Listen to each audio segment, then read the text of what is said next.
জোরে কর না আছে, আর একটু মহব্বতে আছে। এবার আরেকটা মজার খবর দিব বন্ধু,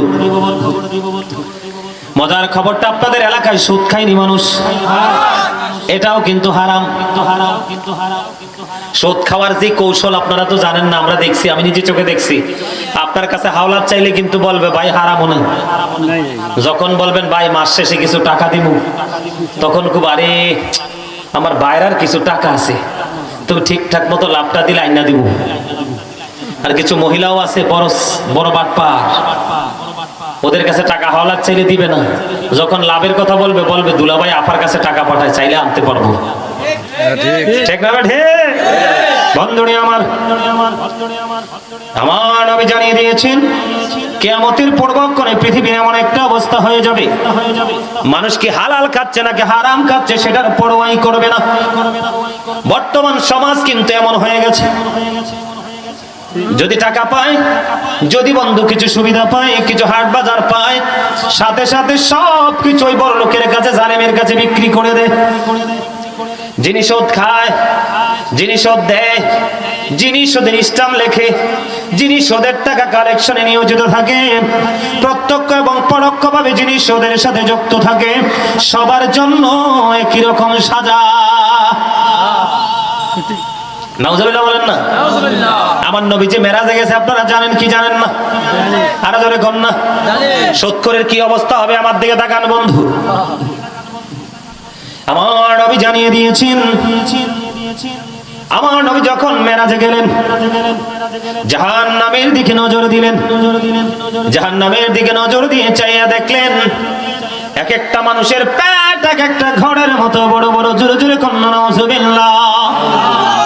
হাদিস শরীফের মধ্যে এসেছে বন্ধু, আপনার নবী আমার নবী সরকারে মদিনা তিনি জিব্রাইলকে প্রশ্ন করলেন, ভাই জিব্রাইল বলো না, এই যে ঘরের মতো বড় বড় পেটওয়ালা মানুষগুলো দেখা যায় এরা কেডা? এবার জিব্রাইল বললেন, ইয়া রাসূলুল্লাহ, ইয়া হাবিবাল্লাহ নবী গো, এই ঘরের মতো বড় বড় পেটওয়ালা মানুষগুলো হলো এরা আপনার নামদারি উম্মত, দুনিয়ার সুদখোর এবং ঘুষখোর। জোরে জোরে নাউজুবিল্লাহ। আমার নবী আবার ডেকে ডেকে বলে, জিব্রাইল আমি তার দিকে নজর দিয়ে চাইয়া দেখলাম তার পেটের মধ্যে সাপ আর বিচ্ছু দেখা যায়। নাউজুবিল্লাহ বলেন না। আরেকটা হাদিস শরীফ আছে অনেক লম্বা, মিনিমামে হাদিসটা ব্যাখ্যা করতে আমার কমপক্ষে 1 ঘন্টা সময় লাগবে। তবে এইখানে একটা টপিক আছে খুব ভয়ঙ্কর, যেটা অত্যন্ত দুঃখজনক, আমাদের জন্য কষ্টের কারণ। আমার নবী সকালবেলা সাহাবায়ে কেরামদেরকে ডাকলেন, তোমরা কি কেউ ভালো স্বপ্ন দেখেছো? কয় না গো না নবী, স্বপ্ন দেখিনি। নবীজি বলেন, আমি স্বপ্ন দেখেছি, তোমাদের সামনে বলতে চাই। ইয়া রাসূলুল্লাহ বলুন। অনেক লম্বা হাদিস অনলাইন থেকে জেনে নেবেন যদি জানার আগ্রহ থাকে, না থাকলে জোর নাই। আমার নবীজি ফেরেশতারা নবীজিকে নিয়ে সফর শুরু করলেন। করতে করতে করতে করতে হঠাৎ করে নবীজি দেখলেন একটা রক্তের নদীর সামনে। কিসের সামনে? রক্তের নদী। একটা রক্তের নদী, নদীতে কি থাকে? পানি, কিন্তু নবী দেখতে পায় লাল লাল রক্ত। একজন মানুষ সাঁতার কেটে কেটে কোলে আসতে চায়, কিন্তু হাজার চেষ্টা করেও সে কোলে আসতে পারে না। আমার নবী চাইয়া দেখলেন আরেকজন মানুষ কোল থেকে তাকে পাথর নিক্ষেপ করতেছে বারবার বারবার। সে আসতে চায়, পারে, তাকে পাথর নিক্ষেপ করে করে বন্ধ তাকে নদীর দিকে আবার ধাবিত করে দেয়। এবার আমার আপনার প্রাণের নবী সরকারে মদিনা তিনি যে ফেরেশতাকে প্রশ্ন করলেন, এই যে রক্তের নদীর মধ্যে সাঁতার কেটে কেটে কোলে আসতে চায়, কিন্তু লোকটা কোলে আসতে পারে না, তাকে পাথর নিক্ষেপ করে করে আবার ফিরিয়ে দিচ্ছে, মানুষটা কে রে, তার অপরাধ কি? এবার আমার নবী বললেন, নবী যখন প্রশ্ন করলো ফেরেশতারা বলল, ইয়া রাসূলুল্লাহ, ইয়া হাবিবাল্লাহ নবী গো, ও বড় ধর্মপুর আলমাই, বড় ধর্মপুর স্কুল পড়ার মানুষ, ভাই বাবারা, আমার মা বোনেরা ডেকে ডেকে বলছি, টাকার পাহাড় গড়ার জন্য যে তুমি সুদ খাচ্ছ, ঘুষ খাচ্ছ, অন্যের জায়গা দখল করছো, ঘুষ খেয়ে খেয়ে টাকার পাহাড় বানাচ্ছ, তোমরা জানো না? জিবরাইল ডেকে ডেকে বলছেন, ইয়া রাসূলুল্লাহ, ইয়া হাবিবাল্লাহ নবী গো, ওই যে রক্তের নদীর মধ্যে সাঁতার কেটে কেটে পানি আসতে চায় কিন্তু পারতেছে না, ওই মানুষটা হলো আপনার নামদারি একদম উম্মতের মধ্যে একজন, সে হলো বড় একজন সুদখোর। নাউজুবিল্লাহ বলেন না, আরে আরো জোরে। কি মাহফিল শেষ করে দিব? না না, হ্যাঁ শেষ করে দিব, আমার সময় শেষ, 2 ঘন্টা হইছে, আর কতক্ষণ করবো? প্রতিদিন ওয়াজ করতে হয় না? আপনারা তো খুশি না? আপনাদের কেউ শীতে ধরছে, কেউ পেটে বুক লাগছে, কে কে খুশি হাত তোলেন তো।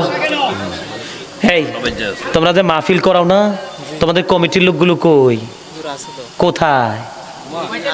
বিরিয়ানি প্যাকেট করে বিরিয়ানি নাই। নাই তো, তো তোমরা কই? দাঁড়ান, আপনি কথা বলেন না, কোথায়? এটা কি শুটিং স্পট? তোমরা মাহফিল করাইছে কি লেগা? হেদায়েতের লেগা? কো হেদায়েত? হেদায়েত দি বক্সে ঢুকে গেছে। আপনারা বিশ্বাস করেন, আপনারা সাধারণ মানুষ বুঝবেন না জায়গাটা যে কি, এটা আমি বুঝতেছি তো। শিডিউলের সমস্যা হয়েছে একটু, বুঝছেন? ইনশাআল্লাহ। আরে এই জায়গাতে উচিত কথা কইলে তো বাদ মিলে, কারণ এই জায়গার বাদ তো স্বয়ং দিব আল্লাহ। এই জায়গার ভাগ পৃথিবীর কারোর হাতে নয়, স্বয়ং আল্লাহর হাতে। কারণ আল্লাহ হাবিব বলেছে, পৃথিবীর ধন পেয়ে সবাই খুশি, প্রকৃত দ্বীনের শিক্ষা পেয়ে যারা খুশি হয় তারাই হলো প্রকৃত মুমিন। তাদের শিক্ষার নেশা ওই জায়গায় গেলে বন্ধ হবে, যেই জায়গার নাম হলো প্যারাডাইস, জান্নাত, গার্ডেন। জোরে জোরে কন্যা সুবহানাল্লাহ। আমি এই রুমে অনলাইনে আমার আলোচনা শূন্য, আমারে যখন কেউ দাওয়াত দেয় আমি অহংকার করে বলছি না, আমি আগে তার যোগ্যতা সম্পর্কে জানি। আপনি কি করেন, আপনার কোয়ালিফিকেশন কি, তারপরে বুঝা প্রোগ্রাম নেই, অনলাইনে প্রোগ্রাম নেই না, ইউটিউবে ডেইলি। কারণ আমি চাই এমন একটা জায়গা যায়, আমার 10টা করার দরকার নাই, 5টা করবো। এমন জায়গা যাব যে জায়গার মানুষগুলো কথাগুলো হৃদয় থেকে শ্রবণ করে ব্রেইনে সেট আপ দিয়ে বাস্তবায়ন করবে। না, সুন্দর সুন্দর বয়ান রাখো। বন্ধুরে আমার দিকে তাকান। এখন বর্তমানে ম্যাক্সিমাম সুদখোর ঘুষখোর মসজিদের সভাপতি, সেক্রেটারি। মসজিদে পড়লে আজান সবার আগে যায়, নামাজ শেষে বাইরে এসে সুদের টাকা খায়। নামাজ হইল না রে তোর, নামাজের লইলি না খবর। ঠিক না? যোগ্য দক্ষ কোন খতিব মসজিদের পবিত্র মিম্বরে দাঁড়িয়ে থাকতে পারে নাই ক্যারেক্টারলেস পিপলদের জন্য। ঠিক কিনা বলেন? আজকে শুক্রবার ইমাম সাহেব হক কথা বলবে, আরেক শুক্রবার আগেই টাকি স্কুলে যেমন টিসি ধরাই দিবে। তবে এটা হাতে হাতে নয়, ফেসবুকে, হোয়াটসঅ্যাপে বা ইউটিউবের মাধ্যমে। ঠিক ঠিক। আজকে মিম্বরের মতো পবিত্র জায়গা পর্যন্ত নষ্ট হয়ে গেছে, অসৎরা দখল করে নিয়েছে। আপনাদেরকে সজাগ হতে হবে, সচেতন হতে হবে। দেখছেন না কি ঝাঁকুনি দিয়েছে কয়দিন আগে? 4.6 মাত্রার ভূমিকম্প। কয় দশমিক? কথা বলেন, একটু বাস্তব কথা বলি। জি, ফেসবুক ইউটিউব ম্যানরা তো নাই, থাকলে একটু ধোলাই দিতাম ভালো করে। সারা 24 ঘন্টা ফেসবুকে ঢুকে থাকে, ওয়াইফাই ঘরে সেটিং। যেমন আমি আমার জায়গা থেকে বলি, আমি যেই বাসায় থাকি 2য় তলায়, তা আমি তো ঘুমন্ত। অনেক রাত্রিতে আসছি ঘুমের মধ্যে, তখন দেখে আমার বিল্ডিং ঝাঁকাঝাঁকি করতেছে। ব্যাপারটা কি? ঝাঁকির সাথে সাথে চোখ মেলে দেখি ভাই বিল্ডিং কাঁপতেছে, আমার বারান্দা দিয়ে যায় সব রাস্তায়। তখন ওই যে ভূমিকম্প আসছে, বিশ্বাস করবেন কিনা জানি না, সেটা আমার কোনো ফিলিংসে নাই। কারণ আমার আল্লাহ না বলছে লাহুমুল বুশরা ফিল হায়াতিদ দুনিয়া ফিল আখিরাহ।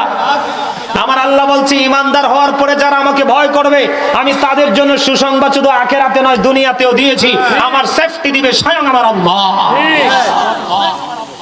আপনারা বিশ্বাস করবেন কিনা জানি না, আমি হাসছি। কেন হাসছি জানেন? যারা দেখি 24 ঘন্টা ফেসবুকে থাকে, টিভির সামনে থাকে, আজকে দেখেন জীবনের মায়ায় ফেসবুক ছেড়ে, টিভি ছেড়ে সব রাস্তা। আল্লাহ কি এখানে নাই?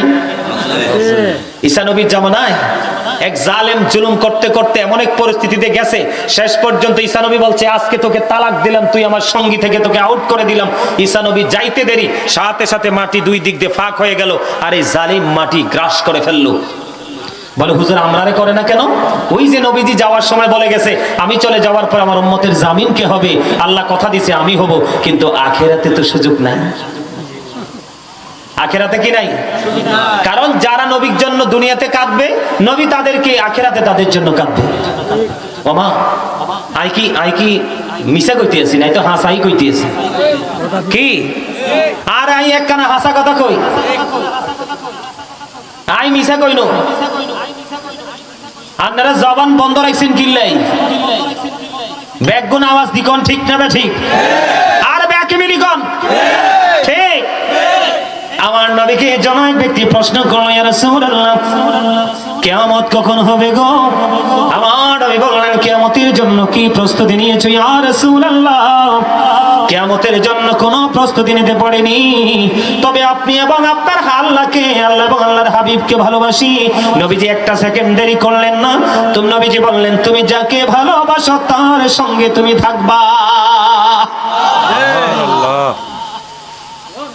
সুবহানাল্লাহ বলেন না?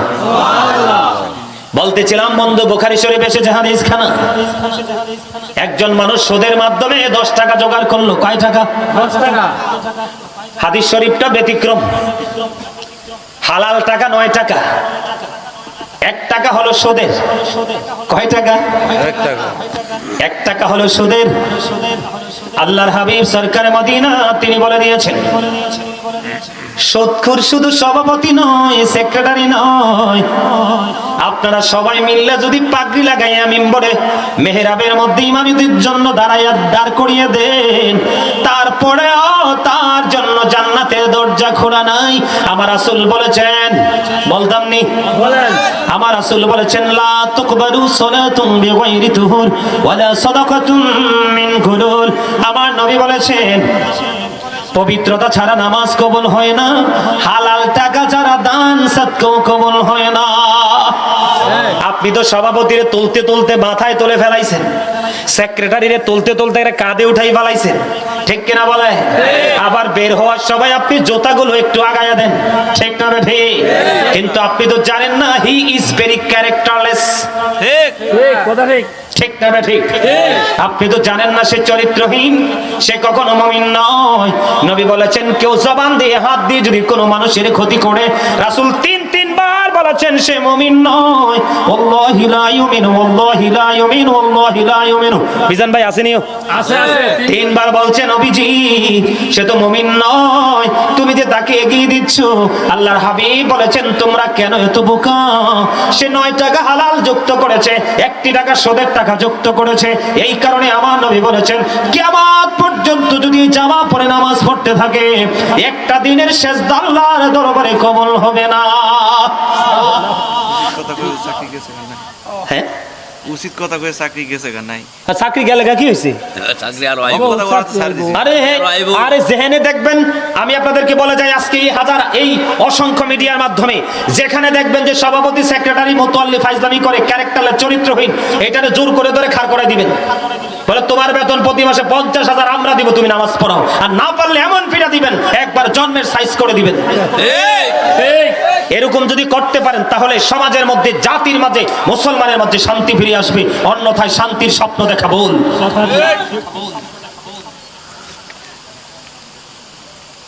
আমি সেজদা নিয়ে কথা বলেছি, আমার দিকে তাকান। 9 টাকা হালাল, কয় টাকা? 9 টাকা। হারাম উপার্জন যারা করে তাদের সম্পর্কে নবী কি বলেছে দেখেন। কইতাম নি বাকি দেখ, কি রে ভাই কইতাম?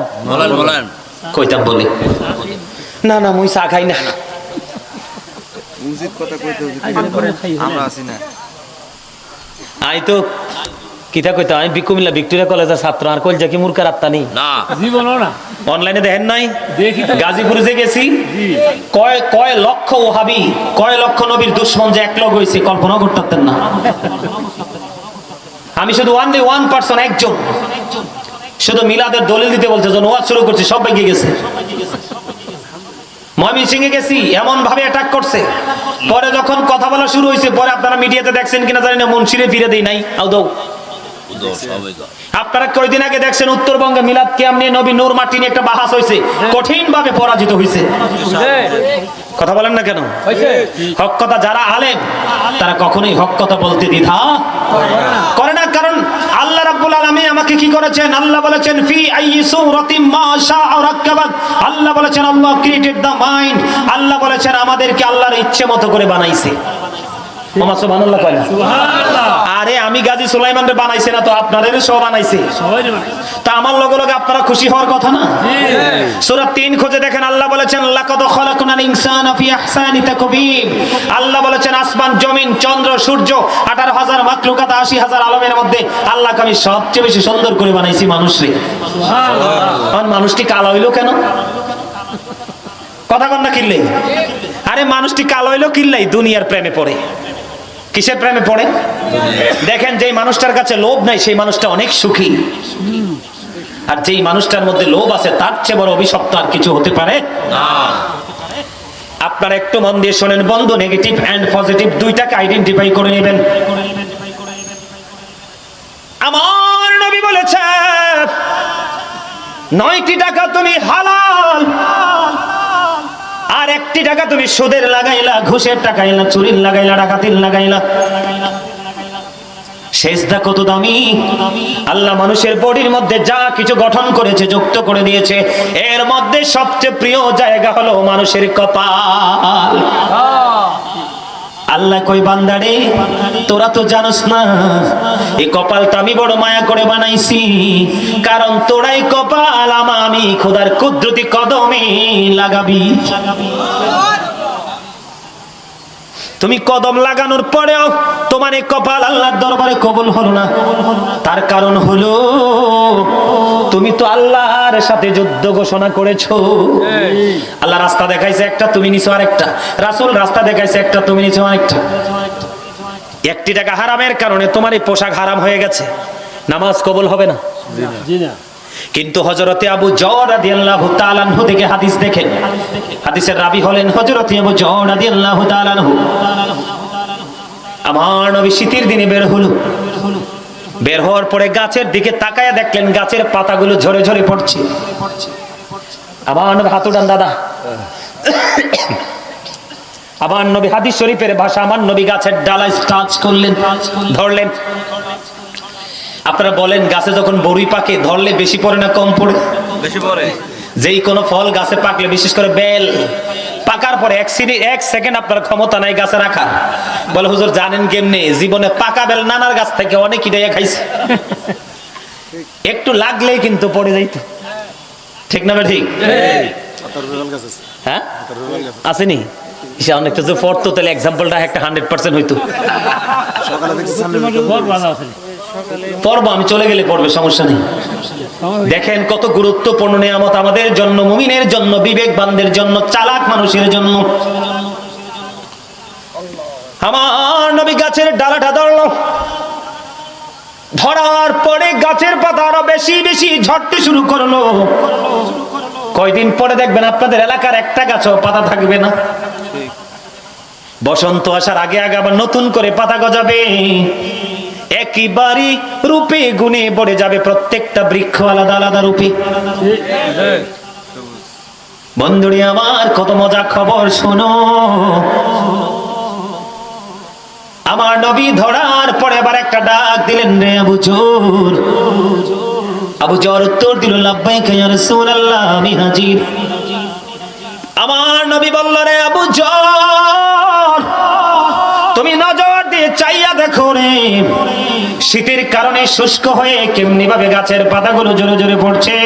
রে আবু যর আমার উম্মত গুলো যখন আল্লাহকে ভালোবেসে নামাজের মাধ্যমে আল্লাহর কুদরতি কদমে সেজদা দিবে, ওই গাছের শীতের দিনের গাছের পাতার মতো তার আমল নামা থেকে সবগুলো গুনাহ ঝরে পড়ে যাবে। হাদিস তো দুইটা রাসূলে বলছে। হাদিস দুইটা কে বলছে?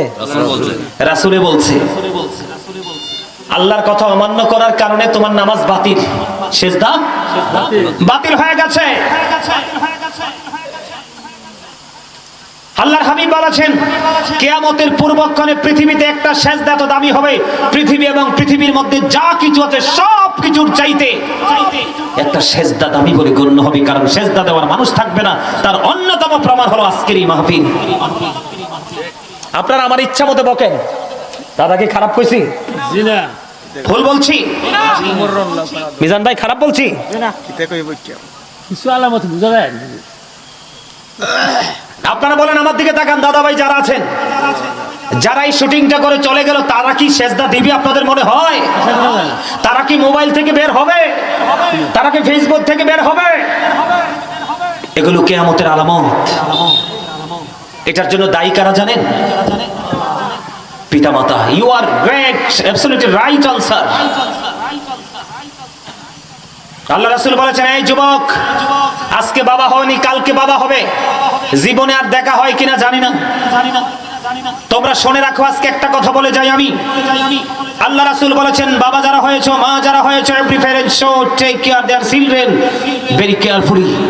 প্রত্যেকটা পিতামাতার উচিত তাদের সন্তানের দায়িত্ব যত্ন সহকারে পালন করা। আর আমরা সন্তান হিসাবে we should Obi our parents.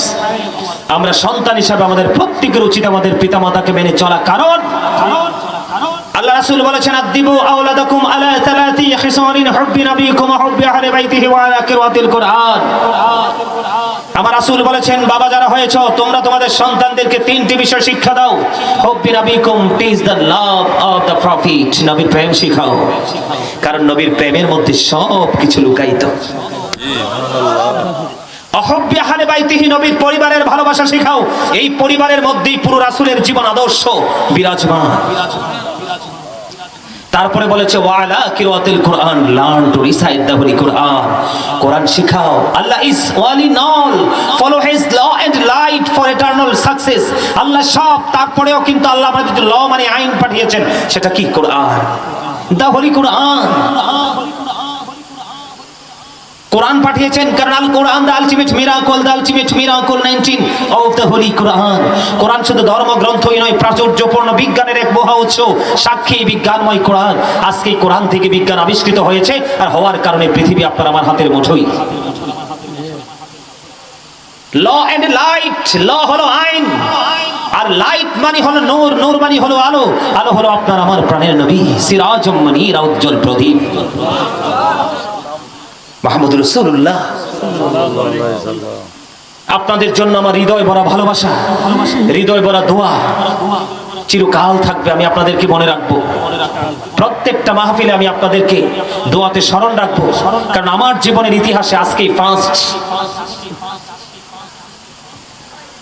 দেখেই মনে হয়েছে যে আজকের কিয়ামতের আলামতের কিছু সিম্পটম দেখা যাবে। অত্যন্ত দুঃখজনক মুসলমান হিসাবে আজকে পিতামাতার সুশিক্ষা না দেওয়ার কারণে আজকে সমাজ কলুষিত। বন্ধুরে আমার, হযরতে আবু হুরায়রা রাদিয়াল্লাহু তাআলা আনহু থেকে হাদিস কানা বর্ণিত, আমার নবী বলেছেন, যে ব্যক্তি সুদের মাধ্যমে বন্ধুটাকে উপার্জন করলো, সে যেন তার মাকে বিবাহ করলো। কোন পাগল সন্তান তার মাকে বিবাহ করতে পারবে না, এটাই বাস্তব। মায়ের দিকে কোন নজর দিলে, পাগল যদি হয় সন্তান, ওই কোন নজর দেয় নেওয়ালা চোখ দূরে তুলে ফেলবে। মায়ের প্রতি এত শ্রদ্ধা, কিন্তু বন্ধু সে যে কর্ম করছে, এই কর্মটা হলো মায়ের সাথে ওই জিনা করার মতো সমান কর্ম। যেই ব্যক্তি সুদের মাধ্যমে 1 টাকা উপার্জন করলো, যে সে যেন তার মায়ের সাথে 36 বার যেন সে জিনা করলো। আওয়াজ তুলে বলেন না নাউজুবিল্লাহ। বন্ধুরে আমার, সুদ বলেন, ঘোষ বলেন, জোর করে জায়গা দখল বলেন, বিচার আচারে ঘোষকে ফয়সালা একজন আরেকজনকে দেওয়া বলেন, সবগুলো অন্যায়। এই মানুষগুলোর জন্য আল্লাহর কাছে কোনো নিয়ামত, কোনো সুযোগ নেই।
পানির খাবারও বরাদ্দ রাখছে, একটু বলবো নি?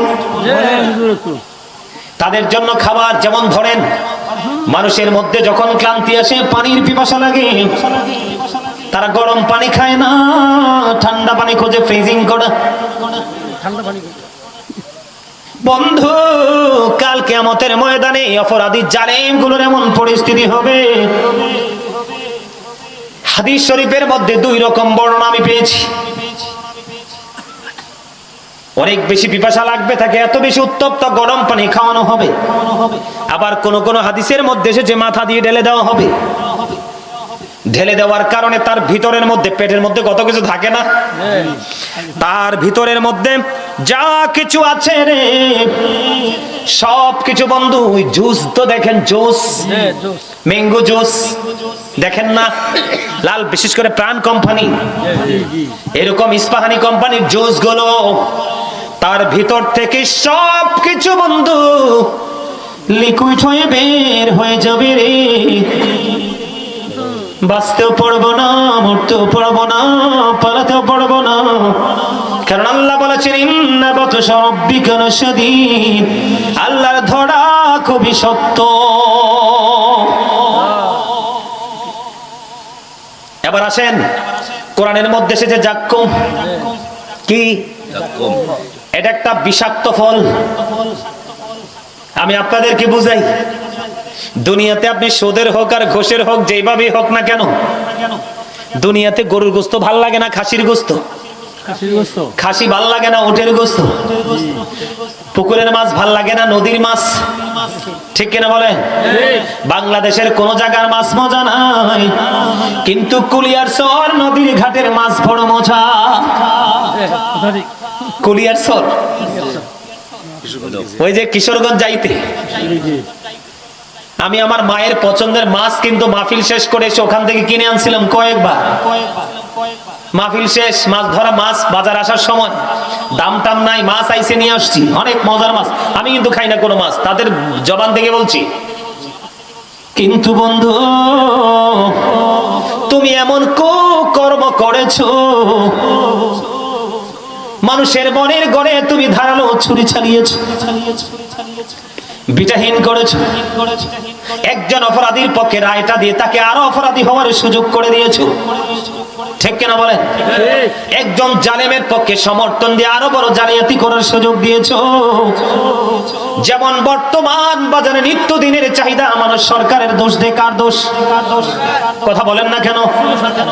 সরকারের দোষ দেয়। আমি এটা একমত নই, কারণ গতকালকে আমরা 2 ভাই মিলে, মা বলেছিল কিছু পেঁয়াজ, রসুন, আদা কিনে আইনু। আমি এবং আমার ছোট ভাই ভাইয়ের থেকে আসছে, 2 ভাই মিলে চক বাজারে গেলাম আমাদের পেঁয়াজ কেনার জন্য। বিশ্বাস করেন, আমরা 2 ভাই মিলে মাত্র 2 কেজি পেঁয়াজ কিনছি 200 টাকা করে। কত টাকা? 200 টাকা। আর একটা দোকানে গিয়ে দেখে 190 টাকা, আর একটা দোকানে গিয়ে দেখে 180 টাকা। পেঁয়াজ কিন্তু একই কোয়ালিটির। আপনারা বলেন, আমার হয়তো গায়ে লাগেনি, 40 টাকা বেশি গেছে।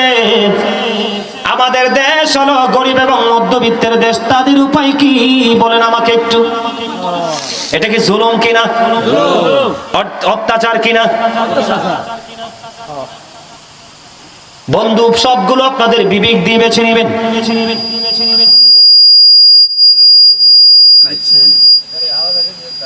আমাদের সমস্যার কোনো শেষ নাই। যেমন আলু কিনতে গেলেন, 5টা 1 কেজি হলো, 3টা ভালো, 2টা নষ্ট দিয়ে চালিয়ে দিল বাজার বাইতে, এনে দেখেন নষ্ট। কিন্তু এই বিক্রেতা জানে না তার পুরো 3টা নয়, বাকি যে ভালো আলুগুলো, ওই আলুগুলোর দাম পর্যন্ত তার জন্য হারাম হয়ে গেল, কারণ সে জেনে বুঝে তার ভাইয়ের হক নষ্ট করেছে। আছে না নাই? বন্ধুরে আমার, বলতে বলতে অনেক দূর চলে যাব আমি। দুনিয়াতে কত রকমের খাবার আপনারা বাছাই করেন, আমরা করি। যিনি হাউস ওয়াইফ, গৃহিণী, রান্না করতে করতে ওনার হাতে মাজায় ব্যথা হয়ে যায়। এত কষ্ট করে রান্না করেছে, ভালো লাগলো না, আবার ওনাকে দিয়ে রান্না করো, কারণ তুমি তো স্বাধীন। কিন্তু তুমি এত অপরাধ করেছো, তুমি মৃত্যুর পরে 100% পরাধীন হয়ে যাও। আল্লাহ বলেছে মুখরোচক খাবার সম্ভব নয়। আল্লাহ কোরআনে খবর দিয়েছেন, আমি ওই পাপীদের জন্য, জালেমদের জন্য, নির্যাতিত নিপীড়িত মানুষের অভিশাপগুলো।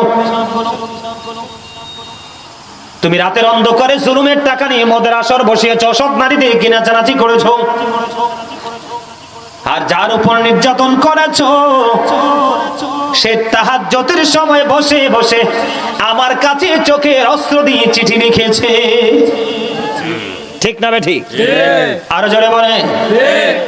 বর্তমানে জালেমরা যত চিঠি লিখে, আমরা হয়তো ভালো বক্তা, ইন্টারন্যাশনাল একটা প্ল্যাটফর্মে হয়তো জায়গা আছে, আলোচনার মাধ্যমে কিছু টাকা উপার্জন করে ভালোভাবে সুন্দরভাবে চলতে পারি, কিন্তু যিনি মসজিদের মুয়াজ্জিন এবং 5 ওয়াক্ত নামাজের মাধ্যমে তার জীবিকা নির্বাহ করে, ওই মুয়াজ্জিনের ওই ইমামের দেখা দেখে বন্ধু পথ চাওয়া ছাড়ার কোনো কিছুই নাই। কারণ বলতে দেরি, চাকরি চলে যেতে দেরি হবে না, কারণ এটা হলো সবচেয়ে বড় জুলুম। কারণ স্বাধীন ভাগ শক্তির উপর তোমার হস্তক্ষেপ, এটা হলো সবচেয়ে বড় জালিম। ঠিক কিনা বলেন? বাংলাদেশের মানুষগুলো, গোটা পৃথিবীর মানুষগুলো আলেমদের বক্তব্য শুনে হেদায়েতের পথে আসে। কথা বলে না নাকি? ব্যাঠিক বলছি আমি। আজকে আলেম চলে যাবে পৃথিবী থেকে, ইসলামের শিক্ষা আলো কিন্তু নিভে যাবে। পৃথিবীতে মারামারি, কাটাকাটি, হানাহানি, কেউ না কেউ কোনো না কোনো আলেমকে ভালোবেসে নিজেকে কন্ট্রোলে রেখেছে। ঠিক না ঠিক? আল্লাহ বলেছে মুখরোচক খাবারের ব্যবস্থা নাই, একটা খাবার বরাদ্দ রেখেছি, সেটার নাম হলো যাক্কুম। সেটার নাম কি? এটা এতটাই বিষাক্ত হবে, আমার দিকে তাকান, আলোচনা শেষ। মুখের কাছে আনতে দেরি দাঁতগুলো ঝরে পড়ে যাবে, একটা ফোঁটা পেটের মধ্যে যাইতে দেরি সবগুলো বন্ধ লিকুইড হয়ে বের হয়ে যাবে। এই বড় ধর্মপুর স্কুল পাড়ার জমিনে আমার কথা নয়, একটা ফোঁটা যাক্কুম যদি এই মুহূর্তে আল্লাহ ফালায়, আল্লাহর হাবিব বলেছেন কিয়ামত পর্যন্ত পৃথিবীর মধ্যে কোনো শস্য জন্ম হবে না, পৃথিবীর মাটিটা পুরো বিষাক্ত হয়ে যাবে। জোরে জোরে কন্যা নাউজুবিল্লাহ। বন্ধুরে আমার, এখানেই শুধু খান্ত নয়, হাদিস শরীফের মধ্যে এসেছে আরেকটা খাবার, যেটার নাম হলো তিনাতুল খাবার। ইয়া রাসূলুল্লাহ, তিনাতুল খাবারটা কি? আমার নবী বলেছেন আরেকটা জাহান্নামীর নিংড়ানো রক্ত, পুজ অথবা ঘাম। বুঝছেন নি? পুরস্কার না এটা? জাহান্নামীদের জন্য। এটা কি পুরস্কার নাকি তিরস্কার? জাহান্নামীদের জন্য। এটাকে কি বলা হয়? আল্লাহ প্রদত্ত একটা আযাব, গজব। কি? আরেকটা জাহান্নামী যে পাপী, সে একেবারে পৌঁছে যাবে। কি হয়ে যাবে? গোস্ত কি হয়ে যাবে? পচে যাবে। আল্লাহ ফেরেশতাদেরকে, তার মানে সিপাহী সেনাবাহিনীদেরকে বলবে এগুলো সব বোতল বড়, কি করো, আরেকটারে দাও। যেটা একবার পচছে, এটা না আরেক দিক দিয়ে আবার তৈরি হবে। কি হবে? একবার তো পচে, এটা কি হয়ে গেছে? লিকুইড হয়ে গেছে, নরম হয়ে গেছে, আবার কিন্তু এটা গঠন হবে। একটা পচবে, এটারটা যেটা গঠন হয়েছে ওইটারে খাইতে দিবে, আর ওইটা পচবে, এটারটা আবার ওইটাকে খাইতে দিবে। এইভাবে কন্টিনিউ বন্ধ চলতে থাকবে। মনে রাখবেন, অভিশপ্ত মানুষগুলো দুনিয়ায় যেমনি অভিশপ্ত, পরকালে অভিশপ্ত। তাদের জন্য তিনাতুল খাবার বরাদ্দ। আর একটা জাহান্নামীর নিংড়ানো রক্ত, পুজ অথবা ঘাম। জোরে জোরে কন্যা নাউজুবিল্লাহ। ওই যে আমার নবী বলেছেন তাদের জন্য কবরটা হবে জাহান্নাম। কমপক্ষে 99টা সাপ থাকবে, এদেরকে কবরে রাখতে দেরি অবন্ধ সবল মারতে শুরু করবে। বন্ধুরে আমার, এই একটা সাপ যদি কবর থেকে বের হয়ে পৃথিবীর দিকে নিঃশ্বাস ফেলায়, গোটা পৃথিবীর বায়ু বন্ধ বিষাক্ত হয়ে যাবে, মানুষ অসুস্থ হয়ে মারা যাবে। ওই সাপগুলো কন্টিনিউ জালিমদেরকে সবল মারতে থাকবে। ওই যে বলেছি, বাঁচার সুযোগ নাই, মরার সুযোগ নাই, পালাবারও সুযোগ নাই। জোরে জোরে কন্যা নাউজুবিল্লাহ। এখন কি করবেন? জোর করে জায়গা দখল করা যাবে? জি না। একজনের সীমানা আরেকজনকে ঘুষ খাইয়া বরাদ্দ দেওয়া যাবে? জি না। হ্যাঁ? একজনের গাছের কাঁঠালের ডাল কেটে চুপি চুপি রাত্রে চোরের মতো নিয়ে নিজের বকরিকে খাওয়ানো যাবে? জি না। বাকিগুলো আপনারা বুঝে নেবেন, সব হারাম। সব কি? কি করবেন? হারাম থেকে বাঁচতে হবে। বাঁচতে হবে। বাঁচতে হলে কি করতে হবে? সূরা আনকাবুত, ইন্নাস সালাতা তানহা আনিল ফাহশাই ওয়াল মুনকার। নামাজ সঠিকভাবে পড়ো। তবে নামাজও তো হইব না ওই যদি জায়গা মতো ডিস্টার্ব থাকে। বলো হুজুর তওবা করব, কি করব? যাদের শরীরটা হারাম খাদ্য দিয়ে গঠন, গোস্তগুলো মোটা তাজা হয়েছে, তার তওবা তো কবুল হবে না। কোথায় যাবে? বন্ধুরে আমার, পৃথিবী অত্যন্ত নিষ্ঠুর। এই নিষ্ঠুর পৃথিবীর থেকে তাল মিলিয়ে আমরা চলবো না, আমরা চলবো কোরআন এবং হাদিসের দিকে তাল মিলিয়ে। আল্লাহ আমাদের সবাইকে কবুল করে নিক, সকল বলুন আমিন। আর আলোচনা করব না, একটু মিলাদ ক্যাম্প তো করতে হইব। মাইক্রোফোনটা দাও তো। আমার আল্লাহ আল্লাহ আল্লাহ লা ইলাহা ইল্লাল্লাহ আল্লাহ আল্লাহ আল্লাহ লা ইলাহা ইল্লাল্লাহ। আল্লাহ পাকের প্রিয় হাবিব আসিলেন ধরা। আসুন সবাই নবীজি আল্লাহ আল্লাহ আল্লাহ লা ইলাহা ইল্লাল্লাহ ইয়া নবী সালাম আলাইকা ইয়া রাসূল সালাম আলাইকা ইয়া হাবিব সালাম আলাইকা সালাওয়াতুল্লাহ আলাইকা। দুজাহানের বাদশা কান্দে রে